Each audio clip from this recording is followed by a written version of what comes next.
Mga bossing, tigilan na natin yan si Bato, baka kinakabahan na. Ngayon, pumunta ho tayo dito, mga bossing. Kung maalala nyo po, no, ang Vice Presidente, di ba, humihingi ng saklolo sa Supreme Court daw ho, mga kababayan. No? Humihingi ng saklolo ang Vice Presidente sa Supreme Court na ipahinto daw yung kanyang impeachment, mga bossing.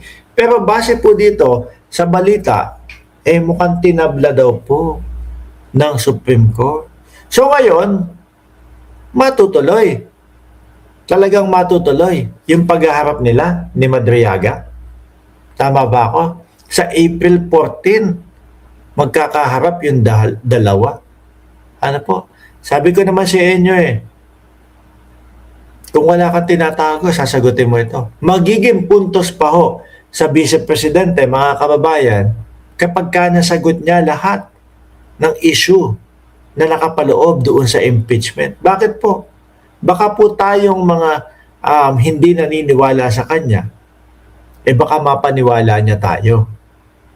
Di ba? Kapag ka narinig natin na maganda ang kanyang depensa, maganda ang kanyang katwiran, baka maniwala tayo at iboto natin siya sa 2028. Kaso kung hanggang ngayon mga bossing, ganito ang style nila.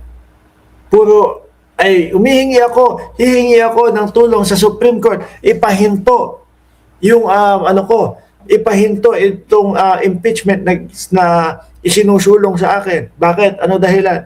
Mahina ang ebidensya. Aba, ibang klase ka. Ikaw na ang nag-judge. Ikaw na ang humusga na mahina ang ebidensya. Puro style lang po nila, mga kababayan. Puro pinopolitika ako. Paulit-ulit lang po na ganun. No? Puro technicalidad. No? Hindi pwede ang dalawang impeachment sa isang taon. Paulit-ulit lang po ganun. Kaya tayo, paulit-ulit lang din ho ang vlog, mga kababayan. No? Kawawa naman yung mga DDS na hindi maipagtanggol ang Vice Presidente. Dahil po, ultimo sa kampo ng Vice Presidente, wala silang makuha na mga katwiran. Di ba? Wala silang mga makuha na ipambabato o ipang-re-resback para sabihin na, Mark Ramos, mali ang sinasabi mo. Fake news ang sinasabi mo. No, ito ang katotohanan. Wala silang mga ganun masa. Ang sasabihin lang, bangag, adik, kung ano, bayaran, paulit-ulit ho na gano'n, di ba? Sagutin, humarap, no? Huwag yung puro alibay lang po.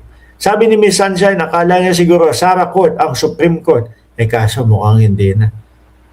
Although, karamihan ho doon nasa Supreme Court, itinalaga ng dating Pangulong Duterte. Ano po? Baka medyo natatakot na din sa sambayan ng Pilipino. Baka sabihin, sandali lang. Mukhang halatang-halata na yung mga kilusan ninyo Di ho ba, mga kababayan?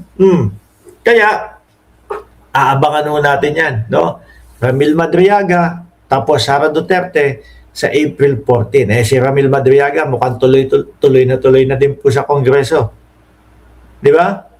Waiting pa ng Supreme Court ng reply ng HOR within 10 days before decide the TRO. Pero magiging malabo ho yan, mga bossing, no? Naipahinto yan. Tuloy-tuloy lang po yan.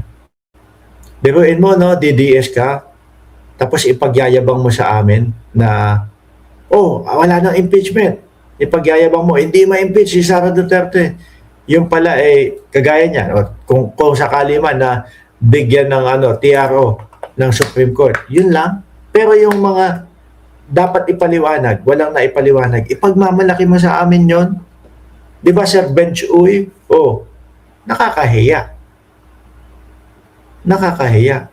Sabi ni Sir Ed Ong, style po nila, yan, panay shortcut method.